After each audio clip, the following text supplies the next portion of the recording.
Алло, кабан. Здорово, брат, это Белый.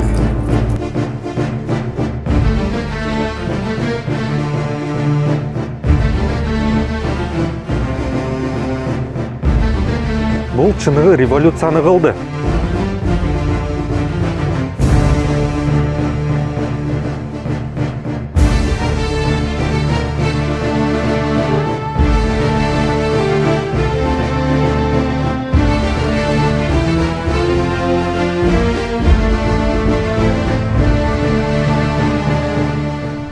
Бұл унанын ары кандай кайманаттар болгон. Кабан 600, рубль 40, S600 болбосо деле 600 деп жүрчү буларды. Бүгүнкү обзордо Mercedes-Benz S500 W140 кузовунда. 90-жылдары булардын орточо баасы $100,000 ашык болгон. Ал эми кээ бирки топтомдору $200,000 ашык турган. Буларды өз учурунда кимдер минген? Байлыкты жакшы көргөн адамдар минген. Мисалы монархтар, шейхтер, күчтүү бизнесмендер же болбосо өлкө башчылары. Булардын бронь версиялары да болгон. Автомат Калашников, СВД же болбосо гранатомет ошолордун баарынан коргойт ошол бронь версиялары. Мисалы 98-жылы Грузиянын президенти ушундай броньдолгон Mercedes менен жүрүп баратканда өлтүрүү максаты менен автомат Калашникова жана гранатомет атылган. Бирок президент тирүү калды. Ошондон кийин Mercedes компаниясы жаңы Mercedes алып берип койду. Ал эми өлкө башчылардан тышкары буларды базар башчылары минген. Мындайча айтканда бандиттер. Анткени мунун чыгарылышы 90-жылдары Советтик Союзу бөлүнүп кеткен учурга туш келип калды. Ошондуктан 90-жылдары көчөдө мындай кабан көрсөңөр, анда ичинде күчтүү бизнесмен же бандиттер отурганы ыктымал. Бул унаалар көптөгөн кинотасмаларында тартылган. Бригада, Бандитский Петербург, Перевозчик. Анан ошолордун бардыгында бул ийгиликтин же болбосо байлыктын символу болуп саналган. Мен айткандай эле бул S500 үлгүсү. S өзү эмнени билдирет? Немец тилинде S Sonderklasse деген сөздү билдирет. Кыргыз тилине которгондо бул өзгөчө класс болуп которулат. Унанын жалпы салмагы дээрлик 2 тонна.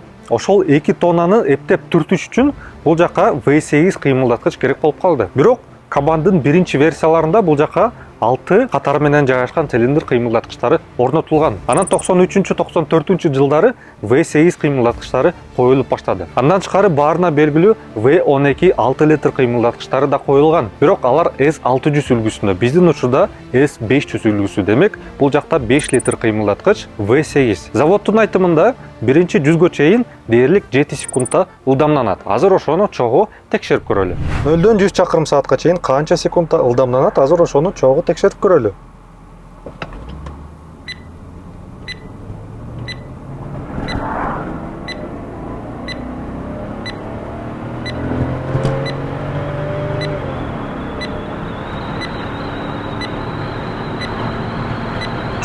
Жүз болду. Башка унааларга отуруп көрүп туруп, буга отурсаңар, чыныгы комфорт эмне экенин түшүнөсүңөр. Мунун жүрүшү өтө таң алдырат. Бул тим эле көлдөгү ак кемедей эле жолдун үстүнө жүрөт. Ошондуктан жүргүнчүлөр артында коркпостон шампанскийден ичип же болбосо маанилүү кагаздарга кол коюп жүрүшкөн. Газды басканда бул унаа шашпай ылдамданат.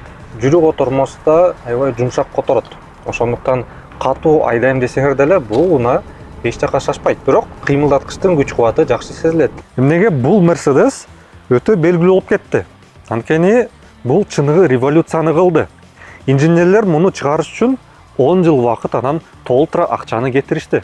Колдорго кирдеп кетпеш үчүн арткы жүк салгыч ушундай ачылат. Биринчи муну басасыңар. Анан бул жагынан кичинекей кармагыч чыгып кетет. Бул кармагыч дайыма таза болуп турат. Ал эми жүк салгычтын өлчөмдөрү 90-жылдары бул жака 2 киши батчу. Бул Mercedes эмнеге революция кылган десеңер, азыр көрсөтөм. Мынакей. Муну көбүнчөсү билет. Кабандардын терезелери 2 кат. Мына биринчи терезе, экинчи терезе, ортосунда герметик. Экинчиден, дүйнөдөгү биринчи парктрониктер дал ушул кузовко коюлган. Бирок биздин учурда топтомунда парктрониктери жок. Негизи парктрониктери алдыңкы жана арткы бамперине коюлат. Анан дагы бир айта кетчү нерсе, дүйнөдөгү эң биринчи доводчиктер бул Mercedesке коюлуп баштаган. Демек, эшикти акырын эле жаап койсоңор, өзү жабылат. Эми элестетип көрүлөчү, 90-жылдары ушул опциялардын бардыгы бул Mercedesте болгон. Ал эми коопсуздугуна инженерлер өтө күчтүү басым жасады. Биринчи жолу ESP менен ABS пайда болду. ESP бул турукташтыруу системасы. ABS өзүңөр эле билесиңер. Андан тышкары капталдарына биринчи жолу коопсуздук жаздыктары коюлуп баштады. Мунун баардыгы дүйнөдө биринчи жолу ушул унаада пайда болгон. Башка эч кандай авто өндүрүүчү компания буларды сунуштаган эмес. Андан тышкары жүрүү бөлүгү туура настройка болгондуктан катуу тормоз бергенде алды көп деле ийилбейт.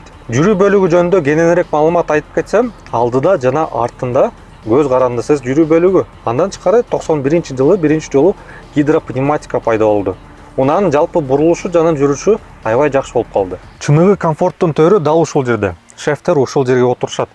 Бул эми S600 эмес, бирок баардык мындай керектүү, ыңгайлуу опциялар бар. Электропакет, бул жагында тамеки салчу жери, бул жагында болсо күзгүсү, ортосунда подлокотник, анан артында аптечка. Ал эми алдыда болсо отурганы өтө ыңгайлуу. Кайсыл нерсени кармоо баардыгы жумшак булгардан жасалган. Андан тышкары чыныгы жыгач, борбордук кулпусу, толук электропакет, отургучтарды баскычтар менен жылдырып, эс тутум менен настройка кылып койсоңор болот. Кышында болсо отургучтардын жылыткычтары бар.